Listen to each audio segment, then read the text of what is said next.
यह हमेशा कानूनी विवाद का विषय रहा है कि चलते हुए ट्रायल के दौरान क्या इन्वेस्टिगेटिंग एजेंसियां कुछ प्रोसिक्यूशन मटेरियल, कोई डॉक्यूमेंट्स वगैरह कोर्ट रिकॉर्ड पर फाइल कर सकती हैं या नहीं कर सकती हैं। एक आरोपी के लिए ये नए डॉक्यूमेंट्स या प्रोसिक्यूशन मटेरियल जीने मरने की बात होती है।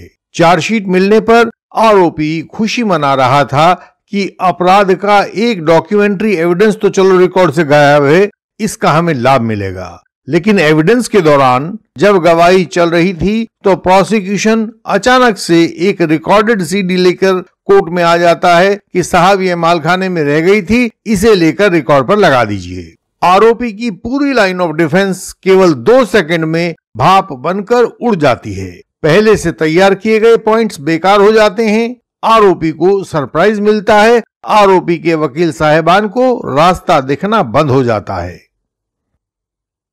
हत्या के प्रयास या रेप वगैरह के मुकदमों में ऐसा होता है कि प्रारंभिक अस्पताल के कागजात रिकॉर्ड पर नहीं मिलते हैं। डिफेंस काउंसिल इस पर सवाल करते हैं कि देखो, आप झूठ बोल रहे हैं, आप किसी पहले प्रारंभिक अस्पताल में कभी गए ही नहीं हो, इसीलिए उसका डॉक्यूमेंट रिकॉर्ड पर नहीं है।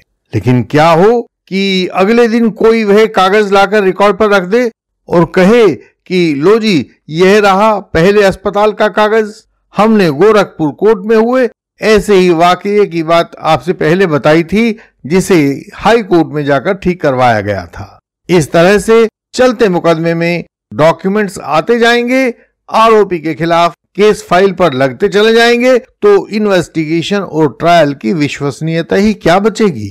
एक तरफ ट्रायल चलेगा, दूसरी तरफ जो कमी रह जाएगी ट्रायल में, उसको पूरा करने वाला इन्वेस्टिगेशन चलेगा। इन्वेस्टिगेटिंग एजेंसियां जब जी में आएगा कागजात लाकर रिकॉर्ड पर लगाती रहेंगी। जनाब, यह फाइल पर लगने से रह गया था, अब इसे लगा लीजिए। इसी पर सुप्रीम कोर्ट ने आज का निर्णय दिया है और इस तरह कागजात लगाने को मान्यता भी दे दी है। सीबीआई ने एक घटना की इन्वेस्टिगेशन के दौरान कुछ कॉल रिकॉर्डिंग इकट्ठी करके एफएसएल को भिजवाई थी।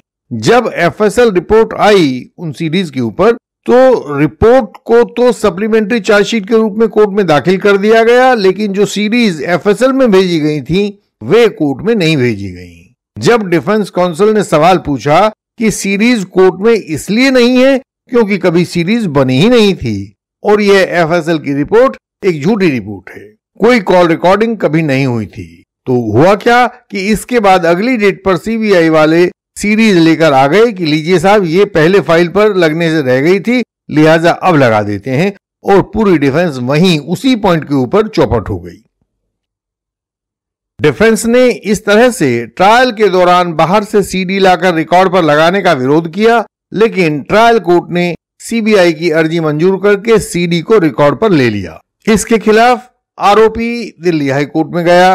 दिल्ली हाई कोर्ट ने भी सुप्रीम कोर्ट के पुराने निर्णय का हवाला देते हुए सीडीज को रिकॉर्ड पर लगाने की मंजूरी दे दी और ट्रायल कोर्ट के निर्णय को सही बताया। इस तरह से मामला सुप्रीम कोर्ट के सामने पहुंच गया। आज के केस का नाम है Sameer Sandhir versus central bureau of investigation.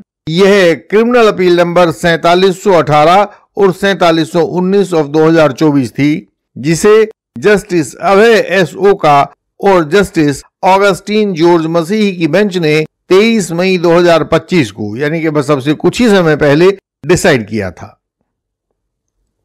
इस केस में सुप्रीम कोर्ट के सामने सबसे पहला सवाल इन सीरीज को फाइल किए जाने की स्टेज को लेकर था। इतनी देर से इनको क्यों फाइल किया जा रहा है, और यह भी देखिए कि इन सीरीज की कॉपी पहले कभी आरोपियों को नहीं दी गई थी।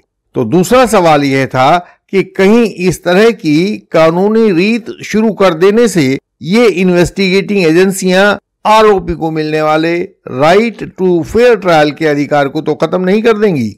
एक चलते हुए एविडेंस के बीच में आज डॉक्यूमेंट्री एविडेंस दाखिल कर दो और कहो कि आरोपी सुबह आकर क्रॉस कर लो। कहीं आरोपी का हित तो इससे बुरी तरह से प्रभावित नहीं होगा।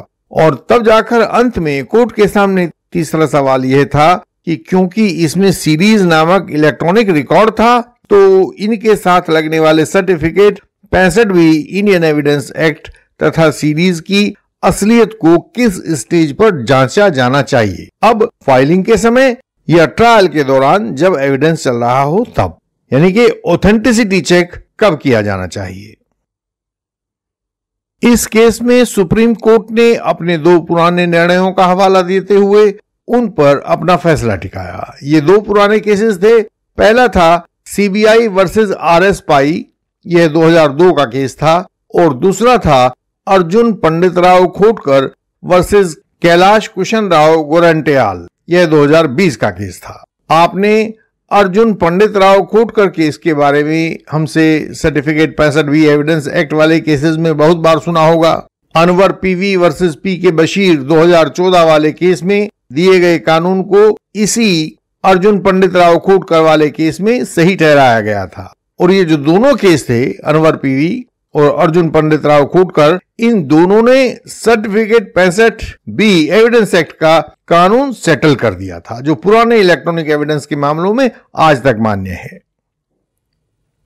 सुप्रीम कोर्ट ने अपने आरएस पाई वाले निर्णय में कहा था कि यह नहीं माना जा सकता है कि बाद में डॉक्यूमेंट्स को फाइल किया ही नहीं जा सकता है। यदि चार्जशीट या सप्लीमेंट्री चार्जशीट के साथ अतिरिक्त डॉक्यूमेंट्स को फाइल नहीं किया जा सका हो तो आईओ द्वारा इसे कोर्ट की अनुमति से कभी भी फाइल किया जा सकता है। साधारणतः इन्वेस्टिगेशन में इकट्ठे किए गए सब डॉक्यूमेंट्स को मजिस्ट्रेट के पास भेजा जाना होता है, लेकिन यदि कोई भूल चूक रह गई हो तो इसका मतलब यह नहीं कि बाकी बचे डॉक्यूमेंट्स को बाद में कोर्ट के सामने पेश नहीं किया जा सकता है। लेकिन आपको देखना होगा यहाँ इस केस में, समीर संधीर वाले केस में, प्रोसिक्यूशन ने कोर्ट के सामने कोई एप्लीकेशन लगाई ही नहीं थी, बल्कि उन्होंने तो चुपचाप लाकर ये डॉक्यूमेंट्स रिकॉर्ड पर रख दिए थे कि जनाब सप्लीमेंट्री चार्जशीट के साथ हम इन सीडीज को फाइल नहीं कर पाए, तो लिहाजा अब ले लीजिए। सुप्रीम कोर्ट का जो दूसरा केस था अर्जुन पंडित राव खोटकर वाला, उसमें सुप्रीम कोर्ट ने कहा था, क्या कहा था, सामान्यतः यह प्रोसिक्यूशन की जिम्मेदारी होती है कि ट्रायल शुरू होने से पहले ही उन सब डॉक्यूमेंट्स को आरोपी को दे दिया जाए जिन पर प्रोसिक्यूशन टिका हुआ होता है। इस तरह ट्रायल कोर्ट द्वारा बाद की स्टेज पर प्रोसिक्यूशन द्वारा एविडेंस लगाए जाने से आरोपी का नुकसान ना होता हो, यह भी ध्यान रखा जाना चाहिए। इसके लिए प्रोसिक्यूशन की 91 या 311 सीआरपीसी या फिर 165 एविडेंस एक्ट की एप्लीकेशन को मंजूर करते समय कोर्ट को दोनों तरफ का, यानी कि प्रोसिक्यूशन का और आरोपी का नफा नुकसान देख लेना चाहिए। यदि आरोपी इस तरह की एप्लीकेशन और डॉक्यूमेंट्स लगाना चाहे तो भी इसी तरह से परिस्थितियों पर गौर करनी चाहिए। पहले सवाल का उत्तर सुप्रीम कोर्ट ने यही दिया कि डॉक्यूमेंट चार्जशीट के साथ फाइल किए जाने चाहिए, लेकिन यदि गलती से रह गए हैं तो वे बाद में भी फाइल किए जा सकते हैं। दूसरा सवाल था कि डॉक्यूमेंट्स की इस लेट फाइलिंग से आरोपी को कहीं न्यायपूर्ण ट्रायल में कोई बाधा तो नहीं सामने आ जाएगी। तो इस पर सुप्रीम कोर्ट ने कहा कि सिद्धार्थ वशिष्ठ, जो मनु शर्मा वाला केस था, Siddharth Vashishtha versus state of NCT Delhi 2010-6 SCC 1 में हमने यह व्यवस्था दे दी है कि इस तरह से ट्रायल को न्यायपूर्ण बनाए रखने के लिए आरोपी को भी इन देर से फाइल किए गए डॉक्यूमेंट्स की कॉपी उपलब्ध करवा दी जानी चाहिए। इस तरह से डॉक्यूमेंट्स की कॉपी मिल जाने से आरोपी के हितों की रक्षा की जा सकेगी। इस केस में तीसरा सवाल था कि यदि लगाए जाने वाले डॉक्यूमेंट्स कोई इलेक्ट्रॉनिक रिकॉर्ड हों तो उनके साथ लगने वाले सर्टिफिकेट 65B एविडेंस एक्ट तथा सीडीज की ऑथेंटिसिटी को किस स्टेज पर जांचा जाना चाहिए। यह कैसे पता लगे कि आवश्यक certificate 65B Indian evidence act ठीक से लगा है या नहीं लगा है, और लगा हुआ है भी या बिल्कुल ही नहीं लगा है।